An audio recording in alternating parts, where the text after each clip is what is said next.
inspiration duties today. So I'll be out and see how we do. Before we get too heavy into it, how do you guys feel about Tuesday's session? I saw a little bit of chat. Just to let you guys know, Tuesday we were talking about what it's like being a person in front of business, touching on some, oh no, that was yesterday. We were doing that online. Never mind. Yeah. What did we talk about Tuesday? Somebody help me out. Yes, because that's got its own mental implications in and of itself. Terminology, communicating. We had some people flip sides. We had some folks say, I ain't about that code switching, I'm on my Kanye. And then we had at the end, well, maybe. Not that there's anything wrong with code switching or not code switching, right? It's just whatever is authentic. It's kind of how we landed at the end of that conversation. So that was cool. You missed out on that, man. It was heavy. Probably a good thing you weren't here. I was getting a little hot. I'm familiar with code switching. Okay. All right. Can you guys hear okay? Do I need to project more? Is it loud? You know how we get. We're going to probably get louder than that. Right. So we'll just keep it moving. But if you guys do have issues hearing, let us know. We can close the door. Hopefully the thermostat kicks in. It's like, oh, it's too hot. Hopefully it's in like hot, cold mode instead of just heat. Like it gets too hot in one mode. You guys all met Remy, right? Is it Remy? Remy? All right. My name's Jeremy. Jeremy. Okay. Shot that J-E off. Glad you're with us, man. I'm glad you're with us. Me too, man. I almost didn't make it. I was coming from north. I was going to take my daughter to Akron. Okay. These highways are safe. All right, well, I'm gonna read from this because memory and all. Oh man. So just to frame what this time is about for us, this is the end of week 2, and we haven't talked about anything about actual business structure, as some of you may have noticed. That's on purpose. That's very deliberate because we definitely want to let you guys understand and kind of bring to light that there's more to just the business part when we're doing this entrepreneur game. There's a lot that goes with it, a lot of mental health considerations, a lot of life balance considerations, and we don't measure success as the same way as other accelerator programs measure success. We don't care about you 10xing after you get out of here and employing 30 people. We do care about that, but that's not the only metric of success for us. If you go through this program through completion and you realize, you know what, entrepreneurship just isn't for me right now, that's the level of success that I personally am very happy with. Because you're not spinning your wheels, you're not wasting your own resources, other resources, but you still are gonna leave with this knowledge that will impart on you, right? So now you can take that back to your networks, your bubbles, your circles, your tribes, and you'll have that forever. And so that's the ultimate goal here, right? So this isn't a race to the top, to win, to hit some certain milestone or metric. It's really just to come together as a community and learn together and grow together. And then if you can use it on the way out to grow that business, great. And if not, great, because you still have it. So I just want to set the tone. That's kind of our focus, our goal, what we focus on here. So with that, without further ado, today we're talking about the cover business. And we have 2 panelists, Siobhan, who is the founder and CEO of Thrive In. Who all has heard of Thrive In? Yeah, okay, you got some fans in there. Got some fans in there. Yep, she's got a ton of experience with PR and marketing, and has been published in Ebony, BuzzFeed, The Root, all right? So you know, this. I'm just gonna say, we're not playing when we bring people in here to engage with y'all. I'm just gonna throw that out there. Shelby's doing her thing. And also shout out to Shelby on making this Jenga thing happen, or Tetris going on here. That was a feat. All right, so we also have Nate Jameson from Jameson Consulting Group, a good friend of the U. He's an inspirational speaker. He's worked with the City of Columbus, King Arts Complex. He's well known in the community and has a lot of information about what it's like to deal with this from the mind space. So really happy to have you here, both of you here. Really appreciate you guys. So I've got a list of questions, but I'm not a really good list person, so we'll just kind of follow the flow and we'll kind of ad-lib a little bit and we'll just keep that vibe going. And if you guys have questions during this first hour, please do speak up, ask those questions. We're here for you. And if you have something to share, as always, we definitely want to learn from each other as well. We all have experiences that are worthy to be shared in this room. And then on the second half, like Shelby said, we're going to have a special guest who's going to come and do some personal assessments with you guys. We've used her as a group therapist for our business. Lo and I have used her as a therapist for Lo and I to help us get past stuff. And so she's a beast, she's amazing. So that's going to be an exciting treat as well. All right, so let's throw some softballs out here first, and then I'll get tricky towards the end, okay? And see where it goes from there. If both of you guys could just tell us what are some of the barriers you feel that you face in business?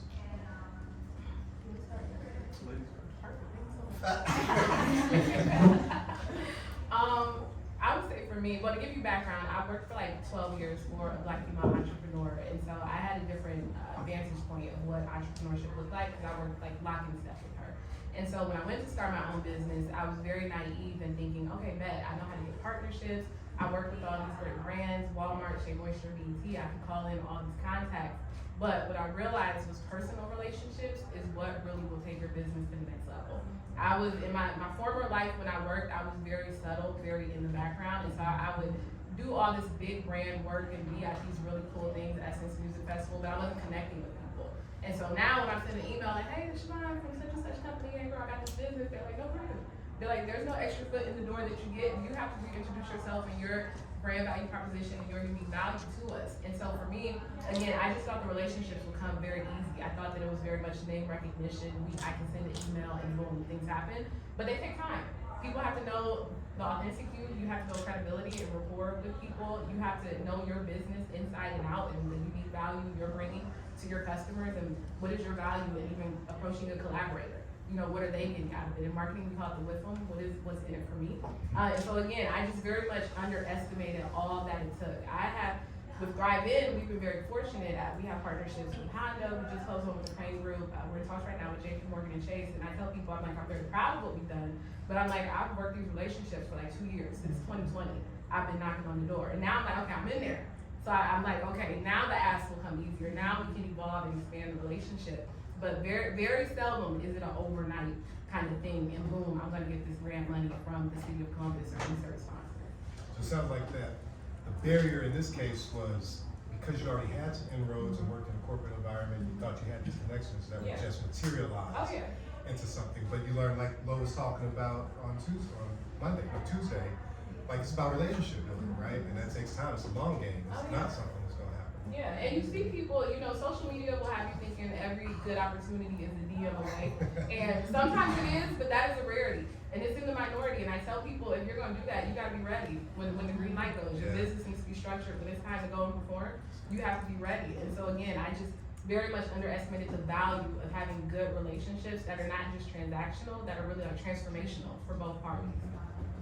So what about you, Nate? What kind of barriers you come across? I actually agree. I agree 100%. I would say my number one barrier would probably have been my age. When I started, I founded Jameson Consulting Group in February of 2022. However, I have been doing the work in the community since 2014. My age, I believe, was probably the biggest barrier because coming out of high school, I was a straight shooter. I was knocking on doors, trying to build relationships, asking to speak to different groups, asking to do workshops, really just to get the exposure because I loved what I did, because I believe that I was called to do the work that I'm doing now. However, I believe my youth, my age, my ambition, it often got a lot of doors closed in my face because people are looking at me, this young, tatted up Black male from the inner city. Who are you? Why should I allow you to speak? What life experience have you had? And no, I'm not paying you, so if I let you do it, it's gonna be for free. And so for me, that's been the journey. Literally, the volunteering, doing for free, giving my efforts, giving my energy, and having a lot of doors shut on me. I mean, reaching out for advice to the older crowd, to maybe people who have been doing the work that I do, the workshops, the speaking, and not necessarily getting the help that I thought I was going to get, right?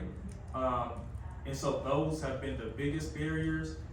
But I agree wholeheartedly that the relationship piece has really been the key to the growth and expansion of everything that I've experienced.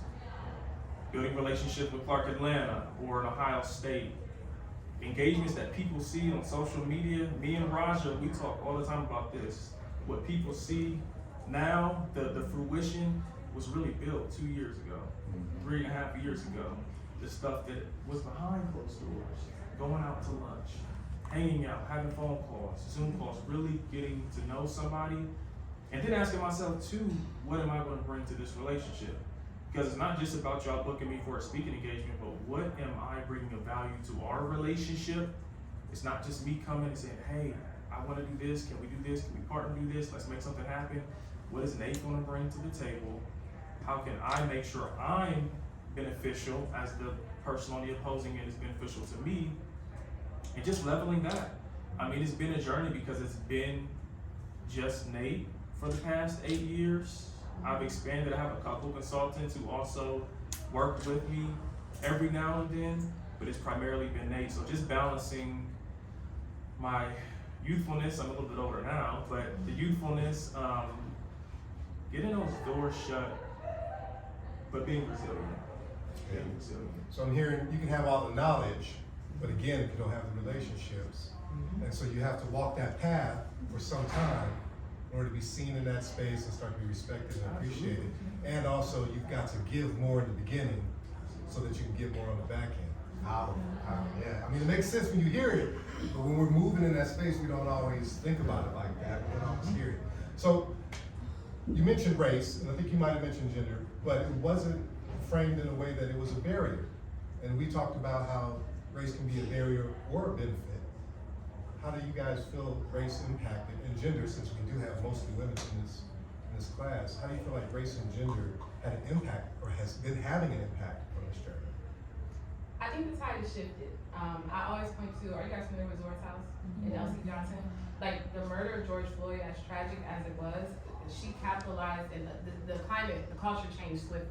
And so for her, who had experienced a lot of barriers as a Black business owner, just when we talk about access to capital, getting in these spaces, now in companies, everyone's talking diversity and inclusion and all of these things. And so what once was a barrier for her, and now her authentic self and how she's built her business is providing like a beautiful runway for a lot of the work that she's doing, like multi-million-dollar work that she's doing. And so I think now for me, there are barriers. When we're talking raising capital, and just there is a knowledge and education gap because just generationally, a lot of African Americans, we are not groomed with just a lot of this knowledge. We're kind of groomed to survive, and we kind of figure it out as we're going. And a lot of our counterparts, they don't have that. Like Chipotle's was started, I always tell people, you know, he started because he got $30,000 from his father. And I'm like, I can't ask my mama for $30,000 because I have an idea. I'm like, so we have to, those beginning phases are very, very, we do have to work a little bit harder. So that can be a barrier, but the business that I built, Thrive In, you know, our whole value proposition and mission is based on the empowerment and career advancement of Black, Gen Z, and millennial women. And so for us, that is now my competitive advantage when I'm going in the door. I say, if you want a diverse talent pipeline, I have it. I kind of use it to my benefit and saying, here's the uniqueness that you get in partnering with us. But again, and now it's competitive for grants and things. And so again, there still is that access to capital. We still are a minority in a big space, I think whatever your industry is. But again, for me, I've just really leaned heavily into it as a Black female and saying, you know, here's a white space within your company. And when I approach partnerships, here's the credibility of how we have galvanized Black women and done it very well. I see that you have not. So use my authentic self and experiences in the brand that I have where we can now help your company go into a market that you weren't reaching. And so again, I kind of have to flip it. And I think the tide is different now. I just think we can capitalize it on a different way because, I mean, the culture is hot right now. We've known it. But a lot of white people are really kind of starting to realize it. And people now realizing they have to think diversity first. I 100% agree. I've been fortunate, and I'll just be as honest as I can be. I have been extremely fortunate to where my gender, my race has been a true blessing for me. A lot of the contracts that I get are to work with and empower young African American males. And so for me, the lane that I'm in, tied together with my age, the fact that I'm not out of the loop, I'm not really in it like that, but the fact that I'm not so out of it has really caused me and been a direct impact on my business. The growth of it, the partnerships that I've had, the repeat partnerships year after year. So it's been a true blessing for me. I haven't found too many issues in that space yet.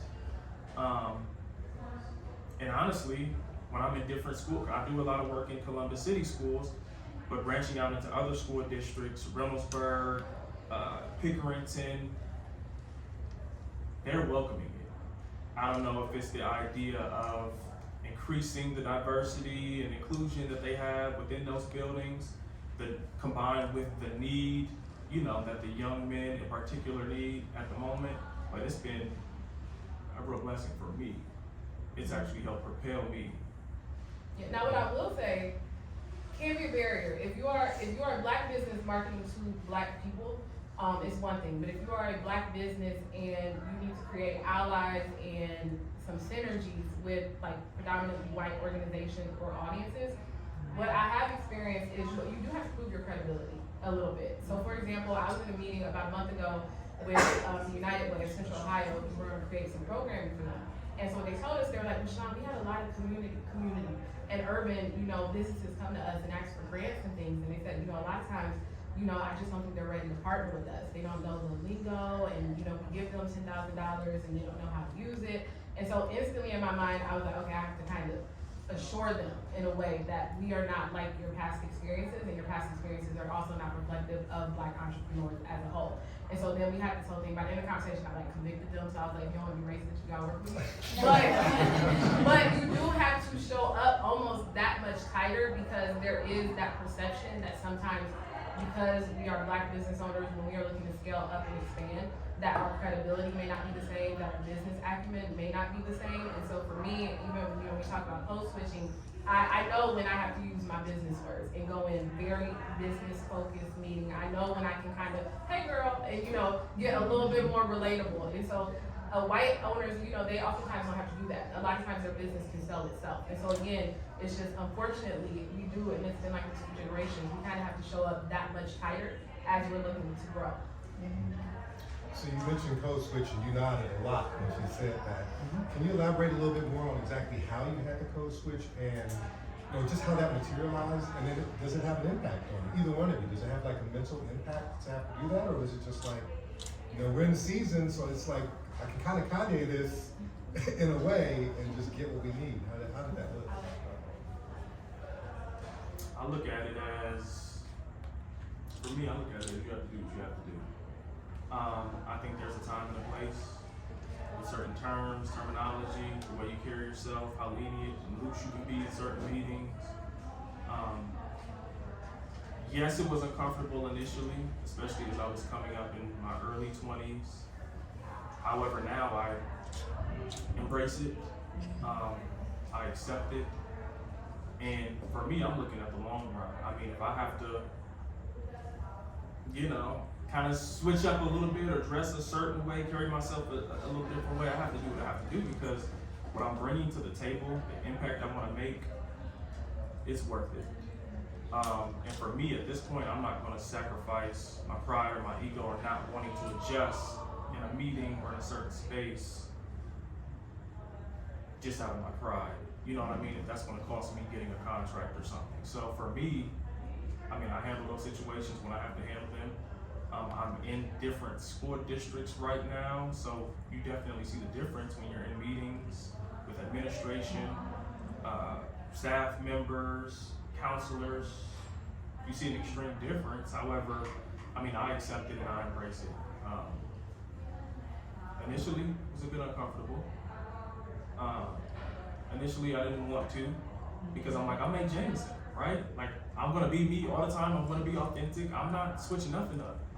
However, as I've matured, I understand how to move in those spaces, and that is part of the process right now. I can say for me, and that makes total sense. And I can say for me, I've made a conscious decision to not code switch at all. Where I've gotten the most interest in my business is me, like as my authentic self. And again, my core like audience and why I do what I do is for Black women. And so I'm like, for the mission and the people that I am serving, like how dare I try not to be my authentic self. And so when I'm in corporate meetings, I'm like, no, I'm like, y'all can use some more melanin in the work that y'all do and blah, blah, blah, blah, blah. I am my authentic self. I'm gonna crack a joke, I'm gonna do all those things. What I've also learned is that my authentic self is also business and being a good business person. And so for me, it is innate and natural for me to talk about, we can get on a meeting and we're talking about Game of Thrones, or I'm talking about like, I watched Bel Air last Thursday and we're, and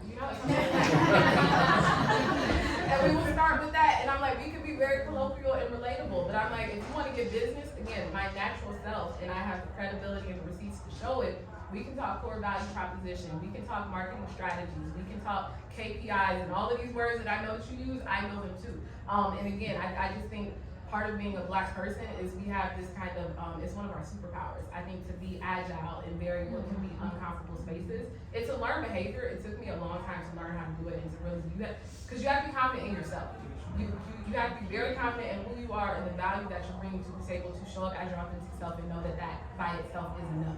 And as a business person, you have to be that confident in your business, in the product as well. And so again, for me, where I get the most of the business skills I've got have been with people that they met me as Siobhan. Or they have a friend who is, my friend Siobhan, blah, blah, blah, and it's word of mouth and then they connect. But again, just for the work that I do, I'm just like, it's too exhausting. It really is, and I'm just like, again, it's a disservice to the women that I represent, and just for me as a person, what I believe in to try to be anything but me. But, and again, who I am, I can give you business, but we can also be like a little, like, we can kick it at the same time. Yeah. I'm glad you said that, Siobhan, because I honestly feel like we might be giving the vibe like we're beating a dead horse, like you need to code switch, and that is absolutely not the case. So I'm so glad, we didn't plan this, but I'm so glad we have two different perspectives here, because there is no binary right or wrong answer, right? It's just whatever works. And something that you mentioned that I think I want to out on the floor on is, you don't have to necessarily say the acronyms all the time.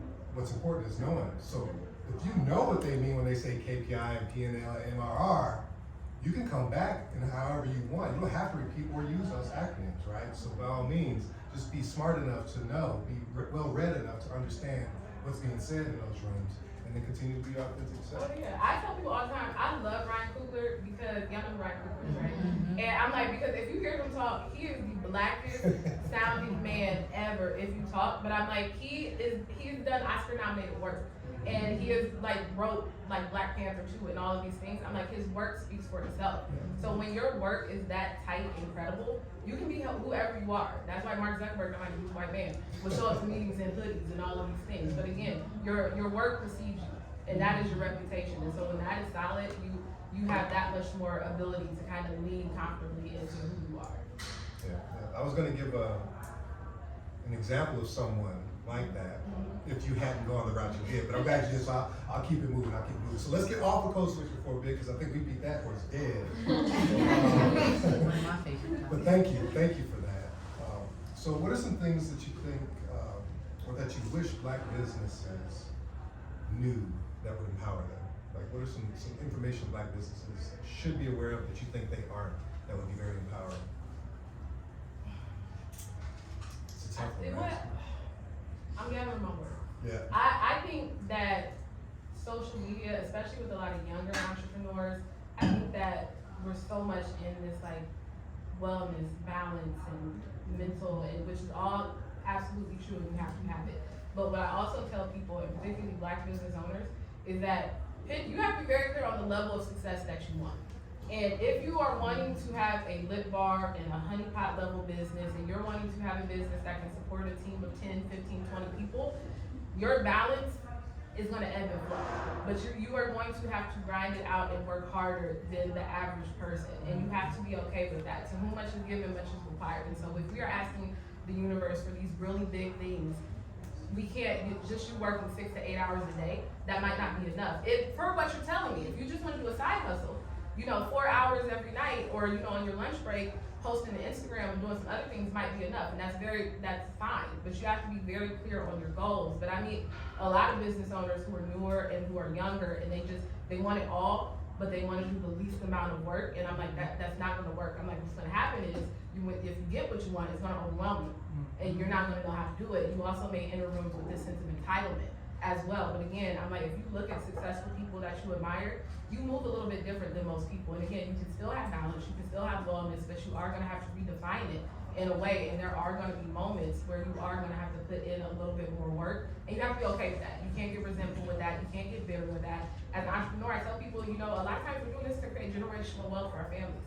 We are having mission-driven businesses that are bigger than ourselves, and so again, to whom much is given, to whom we're asking for a lot, we have to do our part. And I think that that is a hard pill for people to swallow, because, you know, I'm done by 3, and I'm about to just go water my plants. That might not be your truth every single day of the week. It might not, and you have to be okay with that. And figure out how can you do it in a way that is still healthy for you, that is still prioritizing you. To add on to that, I would say too that everyone isn't meant to be an entrepreneur. Every business owner is supposed to be a business owner. I think we hear business a lot. We see it on social media, we see it on TV, YouTube, and we get just overwhelmed. We get a flooding of ideas of, oh my gosh, I want to start my own thing. I can start. It is a lot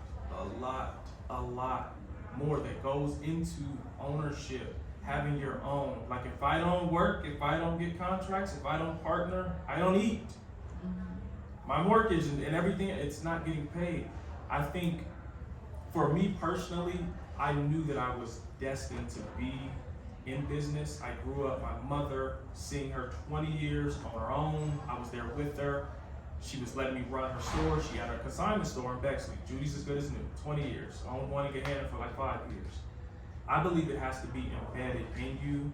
And if you're not willing to make the sacrifices that have to be made, if you're not willing to commit to a level of commitment that makes other people uncomfortable, that other people don't understand, then business and entrepreneurship and ownership and having your own, it may not be for you.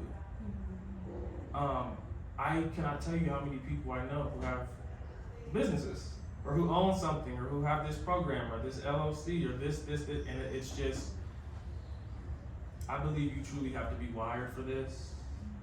And I think it helps when you feel that you're called for it.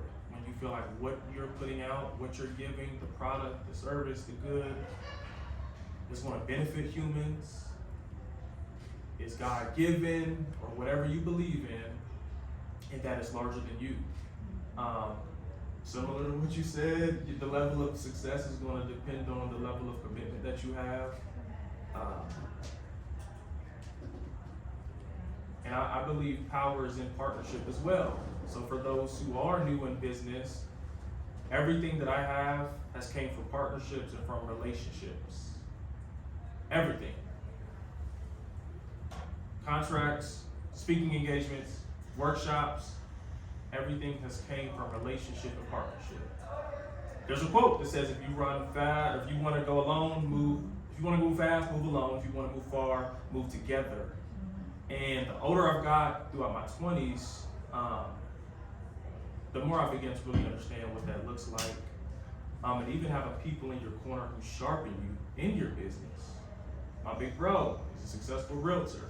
I have someone else on my team who helps me out with health and wellness and nutrition. So all of those things keep me sharp for my business as well.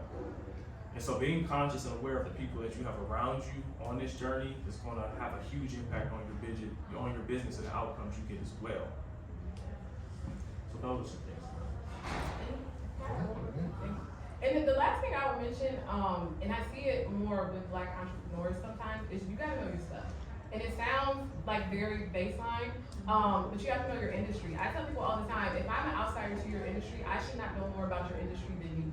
You should be the expert in your business, but you should be the expert in your business. If you can't identify who are like 5 local competitors and 5 national competitors in the work that you do, that's a problem. Like if you're not following your competitors and like-minded individuals, like, because that's the stuff, when you get in meetings, you can cite that stuff, you now have like a much more broad view of your industry. You're not thinking like a business owner, you're not just thinking of your business, you understand there are a lot of different elements that come into play. There might be strategies that are happening over here. Okay, I might not want to do that, or I might need to do that, they're doing this, I can make some, here's a white space where I can go. But again, you just have to know know your stuff. Like, know the foundational elements of a business. Are you a LLC? Are you an S Corp? Are you a C Corp? Are you a nonprofit? Are you a nonprofit that's 501c3 certified? If so, is all your paperwork up to date? Before you go asking for grants, like, have you had a lawyer look at if you have a board and your bylaws, has someone reviewed it? Like, all of that stuff. Do you have a business plan and a pitch deck? Have you had someone else who's not you read it to give you some input that's a little bit more objective, because we're so close to our work? But again, it pains me sometimes. When I see people, I'm like, they got a dream, but that's it. And they got like a good idea, but that's it. And I'm like, it's not gonna manifest itself. And so I'm like, you are the expert in your business, but you're also the expert in your industry. And you have to be an expert within the field that your industry operates in. Like, you absolutely have to. You can't tell me you're in beauty and you don't know that, like, the Lip Bar, they're breaking records in terms of like the number of Target stores that they're in. I'm like, are you really in beauty? I don't know, girl. Like, so you really have to know your stuff. And again, I get excited by that stuff because it's a passion point of mine. And so I'm like, it's a genuine interest to see what is happening in my industry and to make sure that, every year at the end of the year, I go through my documents, update pitch decks, make sure our mission and vision is the same. We want to evolve it. But again, you got to be the expert. And I think a lot of people just have the idea and then we think that that's enough, but it's not at all. Wow, man, you just. Right. Okay, there was a lot there, and I'm up in age now, and the memory isn't sticking, but I'm gonna just say, she just described the next 5 chapters of our workbook, so you see what's coming up in there. I heard sometimes you gotta walk with a partner, you gotta build that team around you. We talked about that the other day, right? Man, there was a lot in there. Thank you very much for that. I want to iterate more, but like, I think it was well received. Okay, I'm gonna switch it up. Let's get a little bit of controversy going on. Am I wearing my Prince link? No, I'm not wearing my Prince link. Anyway, grace. Let me go back to the part about know your business. Sorry. So be well read. You got to dedicate time to studying your craft, right? Staying abreast on the newest things, but also be versed in that history. And knowing the other things, marketing, right? Understanding what the market looks like, the competitive landscape, what everybody else is doing. There is nothing I cannot stand. I'm a techie. If I went to a store and I have a question, a legitimate question about some type of technological system, and I realize in the first 2 seconds the person I'm talking to, I know way more than this, way more. Or if you want to go look at a car or something, I go do my research. I'm going to the car lot, but the dealer doesn't care about this particular car. They got a whole fleet of cars they're managing, and I want more information about this car. And I can't get it. It's so frustrating. So you need to be that subject matter expert in your field for, the people that are coming to you, for those customers that are coming to you. See the head nods, seems like it's, okay, no brainer. You guys get it. All right, love it. Grace. What do we do when somebody is not that? When they are not operating at that level? And it's easy to happen as an entrepreneur because you've got to keep your 501c3 paperwork up. And you've got to refresh that on a periodic timetable. And you've got to do all these other things that have to be done on a periodic timetable. All that administrative stuff builds up. Bless you. Now you're spending more time on the operation of the business instead of producing that product or service that you do. So now maybe, it's only 24 hours in a day, maybe you don't have enough time to study that. So what do you do when you run across an entrepreneur or business owner that is not operating at the proper level for the service that they're trying to provide you or the product? Do we give them grace? How does that look? I do give grace. Like, I fully can understand, again, we're Black in America, and so we have a 400-year disadvantage in everything that we do, from our health to the wealth that we acquire to the businesses to our attainments in life. And so I do understand all of that, despite Google and the wealth of resources. I do vocalize my areas of opportunity if I see it with somebody, and I think that the bad entrepreneur will be complacent in knowing what they don't know, and okay, I did this wrong, okay, why not so hard for me? I think the good entrepreneur will take that and see it as an area of opportunity and a potential area of growth. And so again, I do have grace, but again, entrepreneurship is not for everybody. Some people want it because they think it's cute, and I think those are the entrepreneurs who, and some people may just not have the maturity level yet, who will just get in their feelings a little bit when you're giving them feedback like that. It's always given in love, and I'm always giving it as a place to help you grow. And again, the good entrepreneur will take that and go along with their journey. But yeah, I give grace. Being a Black business owner, especially a Black female business owner, there are very few instances of people who have made it to very high levels of success. That's why the people who have we hold them in such high regard. And so, you know, for example, the Honey Pot, if you follow them with E-Dixon, they had this whole big incident where it's like all their products, they were natural, and then it was like, okay, they're not natural. And like social media came after her. And I have a chain of Black business owners, and one of my friends knows her, and we were like, you know, my heart goes out to her. I'm like, she's she's the first Black female business owner to ever do what she did at that level. And so I'm like, who knew that her products being on the Target shelf, all natural, might expire, so you gotta put a little something different in it so it can preserve it and still have the same quality. I'm like, she didn't know that. I'm like, but she's proven to be a good business owner. She's proven to be reputable in her credibility, and she's doing what she's done, and she's in all these Target stores. And so I do think sometimes we have to remember that the examples that we have, the roads that we have sometimes can be unpaved. The examples that we have might be far and few, they might be imperfect. We might be building the plane as we're flying it. But again, I think it's, are you willing to learn? Are you willing to evolve? Are you willing to create partnerships and allies with people who can make the journey easier? Or are you just doing it to try to be cute? And again, you might just have a side hustle and just post on Instagram like twice a week. You gotta be real clear about what you want. But I give grace. Yeah. I extend grace because grace, and that was amazing. Clap it up for I definitely give grace because grace has been extended to me.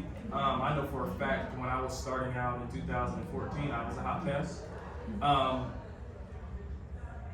was young, I was zealous. However, I wasn't sharpened. I didn't have the administrative side together. Sometimes I go into meetings missing,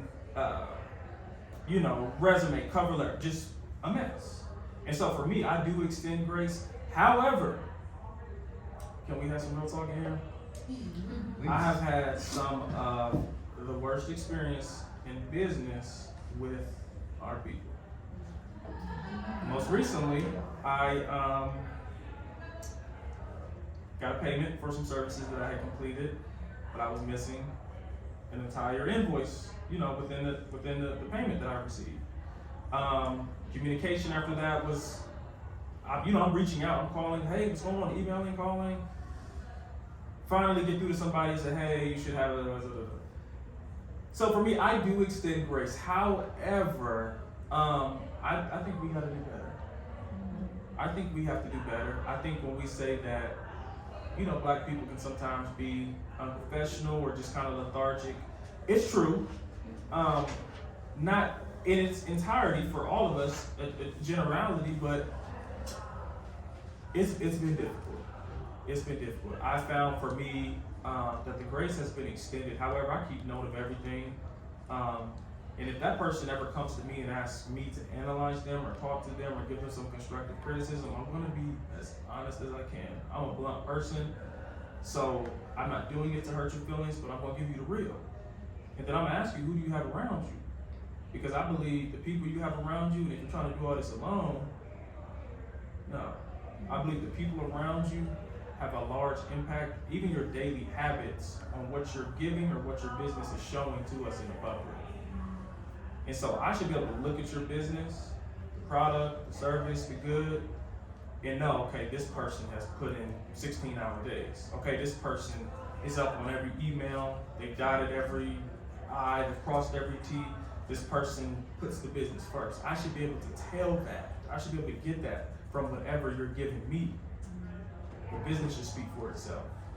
And so what you're telling me is not matching what I'm getting with the product or the service, the good. There's a disconnect somewhere, so we need to identify what the disconnect is.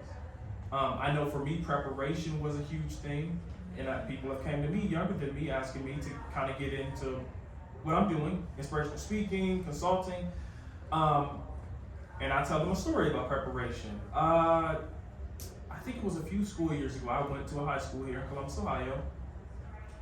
I had good relationships with a few of the staff members in the building. I knew the principal, I knew the coaches, and I'm thinking, we're gonna get something done. I'm like, hey, listen, we should partner, we should do this, let's make this happen, let's set up a meeting.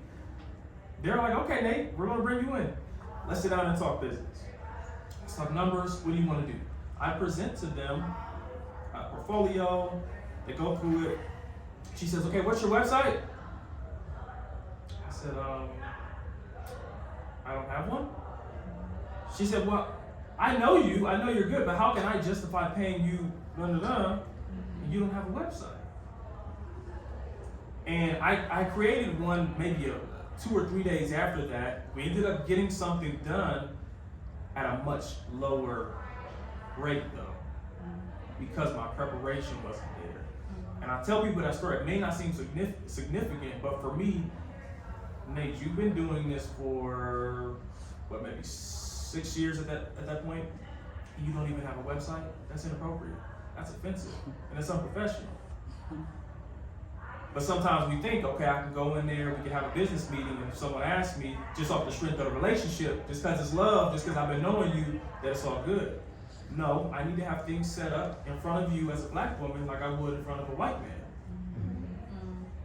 And so the preparation is always something that I pride myself on now, and that I try to push to especially younger dudes, because I have younger guys coming out of college and stuff who kind of talk to me, want to get into what I'm doing, and I'm like, yo, listen, preparation is key. The sole reason why I've been blessed is because I've been prepared, and then when opportunities arose, everything fell in line. I'm glad you went there, Nate, because that was gonna be my follow-up, but, and I might hit you with it, but due to time, I wanna give you guys the opportunity to ask any questions to this panel, if you like. If you don't have any questions, I definitely got some more stuff for you, because I don't wanna wreck the flow. We got a good flow going on. We're getting in the weeds, but does anyone have anything that they'd like to ask? I have a question. So, as black, business owners, a lot of the times our customers are the most critical of what we do. And recently on Facebook, and I don't know if everybody's seen it, but a consumer went on Facebook and bashed this black-owned restaurant. And I was looking, I'm nosy, just being honest. So I'm reading the threads because I'm like, okay, as a black business owner, how are you about to handle this customer service opportunity? Do you know what I mean? Like, are you going to address them publicly, or are you going to address them privately?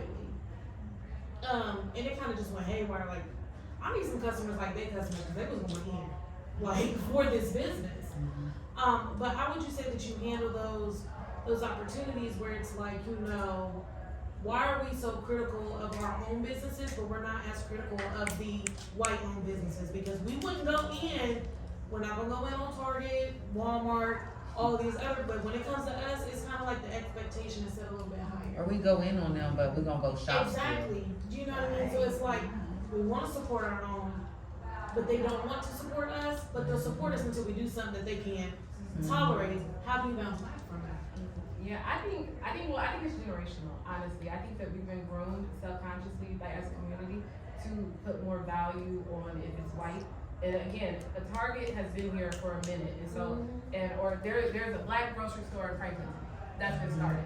I can't critique them the same way I would critique a Giant Eagle because it's not, they're at 2 different points of their business. That's not even a fair expectation. And so I think that we forget sometimes that, again, we are essentially sometimes playing catch up. Not to say that we're anyone's victim, but again, it's not an even playing field. And I just think as a culture, we sometimes put more credibility on if it's established by white something, then it has to be better, which we know that is not it. The white people often take from our culture and monetize it. And I will say, in that, in that instance, when you mentioned, like, do you address it publicly or privately? In that instance, I would address it publicly, because it's now out there publicly. And so you can't, everyone won't know that it was private. And so what you don't want to look like as a business owner that you were unresponsive to a complaint that a client had. And so then now it becomes more of a PR thing. I'm so sorry that was your experience. That is not reflective of who we are. We would love for you to come back. How can we make it better? Blah, blah, blah. You're not just now doing it for that one customer. You're doing it for all the other 500 people who are on social media. And then I think the last thing I'll mention is, to your point, Nate, that you were saying earlier about grace and just, the perspective and everything, is I think with black business owners, Viola Davis once said the only thing that separates black people from white people is opportunity. And I think that for me, what I've realized is that it also comes down to exposure. It's like when you know better, you do better. And I think a lot of times black business owners will work in a silo. And so we're not even paying attention or even to no one's fault, to even look at how are other people doing it? How can I have a mentor or connect with somebody who has done what I'm doing that can kind of show me? And now you can probably work smarter, not harder, to get to where you're going. You can avoid a lot of the missteps and even maybe having a bad customer service experience. But how are you expanding your exposure as a business owner beyond just your experience? Like, who counsels you? Who do you know? How are you building other connections? Which again is like the power of this program, because again, you all are intentionally kind of increasing and expanding your exposure. But yeah, we can't help ourselves as people. We don't be the hardest on ourselves, unfortunately. So my question, Yeah, please, James. my question would be speaking to professionalism and branding, because I would think that professionalism kind of shows up in what you need and being prepared according to what your actual brand and business is. Like for example, there's a restaurant I like in Florida, and they say bitch all the time. It's bacon bitch, right? So the professionalism there is a little bit different. So can you both speak to like the type being prepared for your brand and your particular type of professionalism and how that is showing up and like grooming your customers to experience your brand? If that's clear, sorry. Yeah. Yeah, I think for me, it's changed over time. Initially, when I was 18, 19, 20, 21, 22, you know, sometimes I go into business meetings and I'm like, listen, this is what they're gonna get, and what they see as Nate is what I'm gonna give to the young people, because that's what I believe they need. And as I've gotten more mature, and this is just me, this is how I operate with Jameson Consulting Group and some of the programs we offer for the youth specifically. My appearance matters, my attire matters, the way I'm groomed matters. And so for me, I'm always in Monday through Friday, I'm making sure that I'm dressed to the T, that I'm groomed, that I'm fresh, that I'm prepared in the meetings, because what you see from Nate Jameson is what I want to exemplify for the young people. I want them to know that you can clean up, that you can put suits on, that you know how to operate in a business meeting or an interview or a college visit. And I believe because of the line of work that I'm in, and because I'm in front of people a lot, especially young people, that the way you look matters and it represents you. And it says something to the audience without having to say anything. And so I want to be a picture, I want to be an example of what it means to be professional, of what I believe professionalism is, and to just give the young people maybe a different look than what they're used to. I'm working in some schools where a lot of my young people haven't seen or been engaged with or had conversations with someone who's like dressing up every day. To them, it's foreign. You walking into a building or into a meeting and people are like, okay, who are you? What are you here for? It's foreign to them. And so for me, just looking the part, being the part, being prepared in the meetings and giving them what I want to give to the audience, to the kids, to the college, or whatever the case is. Yeah, and I'm gonna give you a marketing response. You kind of hit on this thing. Is you have to understand like what is the personality of your business, and are you a reflection of that? Because even the restaurant that you mentioned, like I can't say that they're not professional in terms of business and how they conduct it, but their brand is a little bit more edgy. It's a little bit more bold. And so I tell people, drive in, we are the work BFF you never had. And so if you go on social media, like is the kind of the speak that we use and the tone of voice is very much hey girl, because how Black women work and how we work is different. And so for me, when I go into meetings, every meeting for me is not suited and booted, because that is not how we always go to work. You know, again, you might work in somewhere else. You work from home now. I might be in some sweats at work. And so you have to know the tone of your business. And so I would say ask yourself, and then you are a reflection, to Nate's point, you are a reflection of that. And so again, what are the adjectives that you would use to describe your business? Is it more formal? Is it innovative and progressive? And does your language on social media and on your website match that? Is it more down to earth? Is it very like woosah, yoga, and tranquil? But you really have to think about that, and then that will also impact how you show up, because again, you're now just the kind of that outward expression of what your brand already is. But you have to be very clear on kind of what is the tone of voice for my brand? What is the imagery that we use? Does our color palette go with that? If I'm bold and edgy, a new color palette for my business, probably that ain't really matching up. It might want to be some bright colors.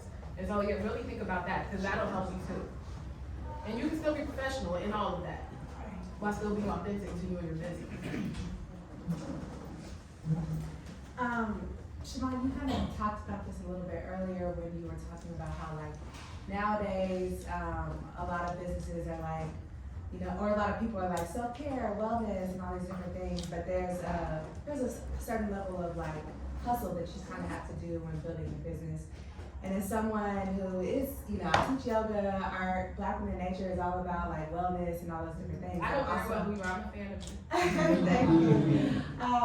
I'm aware that like some people are like, how are you doing all of this, right? And I'm like, well, some nights I'm up like, you know, till midnight or till 1 o'clock, multiple nights of the week.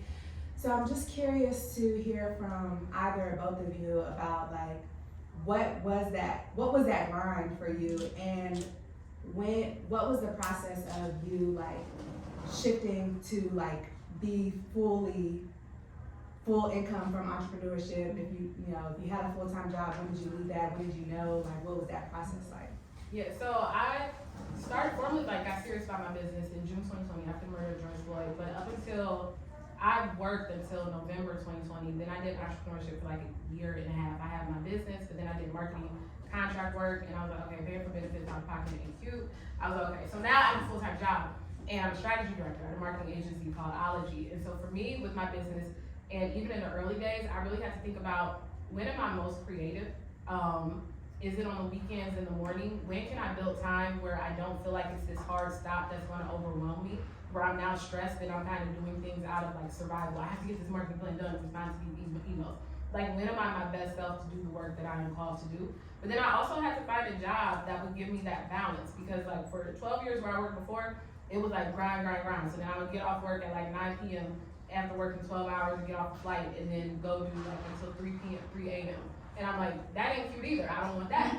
And so I had to find a job that gave me that flexibility, where I can get paid what I want and what I deserve, where I also have the flexibility that I want to do my business. And they are like full supporters of my business, and they already know, like, Shani will be here much longer. I'm like, I'm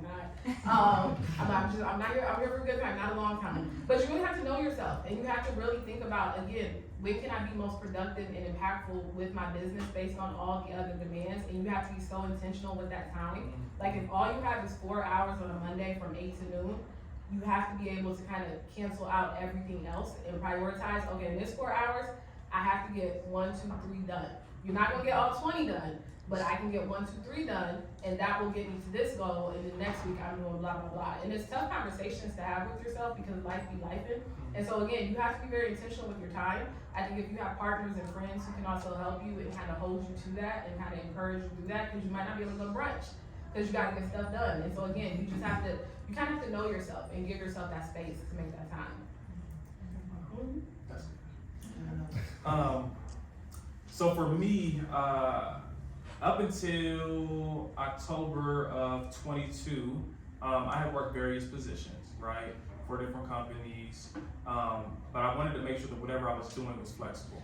So for example, and I wanted to make sure it aligned with kind of the field that I'm in. So for example, I worked with the YMCA Stable Families program, and it was extremely flexible, so it allowed me to do what I needed to do. Up until I got to a point where I had too many contracts, and I'm like, okay, Nate, you can't do both. You can't serve 2 masters. Eventually, you gotta jump. And so October of 2022 is when I went full work for myself, and it's been the most income that I've ever generated. It's the hardest I've ever worked, but this is what I'm gonna say. All of the fruits of my labor, everything that I'm reaping now, was sown last year and the year before. What I mean by that is I strategically knew, okay, this is how many contracts that I wanna get in the city of Columbus. I learned from a lot of meetings, hard work, and dedication that there's a certain month before school starts when they know what their budget is. I can also go on their website and figure out what their mission statement is for their school. So 1, I know when you get your budget for the school year. 2, I know what your mission statement is, what you want in your building. And then 3, if I see that you have some grant money on the website, now I know I got you. So I was strategically, and I'm giving y'all some games now, I would strategically set meetings or pop up in certain buildings, knowing that they knew what their budget was and knew what they needed. So in my proposals, I would always have words that reminded them of what they want in their school. So if it's, I don't know, transformational leadership, or to building self-esteem and building leaders, things of that nature, I would make sure I have that language in my proposal to trigger something like, okay, hey, he's been doing his research. Also, I'm always prepared in taking those meetings, right? So I know, okay, the year before, this is maybe who you had over here, this is some things you struggle with. It just shows that you want it, that you're prepared, that you're ready. So October 22 is when I went full, Jameson Consulting Group, and it's the hardest I've ever worked. As far as balance, I don't believe that I really have balance. I mean, some days I'm working 16 hours, some days it's 8, but most days it's probably 14, 16 hours. Between going to different schools, speaking engagements, sending emails, creating invoices, because I'm doing it all myself as of right now. It's a grind, it's hard work, but the preparation is what has gotten me everything that I've gotten this far. We've been talking about relationships, partnerships, and the people around you too. I'm glad you hit on that. The people around you is going to be very, very important to the success, the trajectory, and the pace of your business. Because if you have a spouse, boyfriend, girlfriend, friend group who doesn't understand the life of an entrepreneur, that could be a hindrance to you when you're going after this thing. I got my bros. Sometimes we like to go to the range, go to the steakhouse. I may not be able to go with y'all because I got to create 3 invoices, I got to submit 2 emails, I got to do all this stuff. Having people around you who understand that grind, who understand what it looks like to make some sacrifices, is going to help you out a lot. I mean, ideally, in an ideal world, we would have people around us who fully understand. However, that's not always the case because we're humans, we get in relationships, we have friends. But just understanding what that's going to look like, prepare for some of those things, and just be willing to put that work in, because it's work. Yeah, and I would say if you do have a full-time job, like, have an exit strategy. Like, for me, I have a fear of being broke, and so I was very clear that when I left my one job, I'm like, what I'm not going to do is be the entrepreneur who's living off of $2 and I'm hustling it out to make my dreams come true. Shout out to everyone who did that, but I'm like, that is not me. And so I was very clear. I gave myself 6 months before I quit. I knew the date I was submitting my letter. I said, okay, I'm gonna save my personal money this way. I wanna get the business to a point where I'm generating, this much money. Because I wasn't living off my business either. I just needed enough money operationally to keep doing what we do. And so have an exit strategy, like both, like personally and like your schedule, what your life you want it to look like before you make that leap, but then also like financially as well. And then I would say also too, and this is some of the best advice I ever got, is don't skip out on your 9 to 5. If you have a job, don't lessen like your contributions there to pour more into your business, because your bosses can take note of that. Your bosses can sometimes be your best allies. Once you're like a good boss, when you go on to next, they might now, you were working for them, they might not be a client.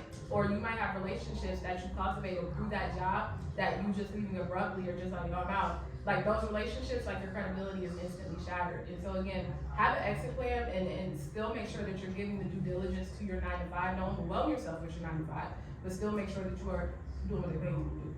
Can I add on to that really quick? Okay, real quick. I'm glad you pointed that out. The same energy that and I'm not bragging, but I'm just gonna say the same energy and effort that I put into my business, I also put in until I left for my business on my job. When I left, someone else who I also worked with left maybe 3 or 4 weeks before me. He's now running another program. I ran into this man, but he knew that because of my work ethic, because of what he had heard about me with the consulting, that he maybe had some interest. So we sat down, we met, and we're gonna be working on something for April.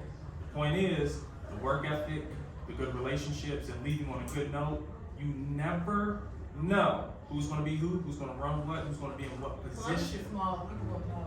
Yes, yes. So just y'all know what to do.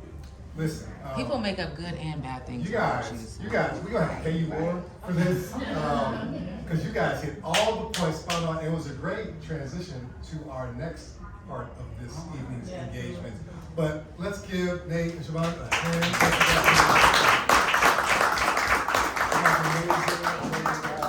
You hang out if you want. Thank you. And I will say, Shelby has all my contact information. So if I can ever help you guys and introduce you to somebody or whatever, please reach out. Likewise. We can be Likewise. Okay, perfect. All right. Thank you. So listen, before Shelby gets the floor, come on, Shelby, you guys. Thank you. Yeah. Okay, so that was like. anybody need a water? Bathroom? Good? Okay, good. We're gonna keep it rolling. Listen, And then I can pass it to Matt, so this is for. you guys know how when somebody's giving a speech and the person after them, or I'm sorry, the person before them just gives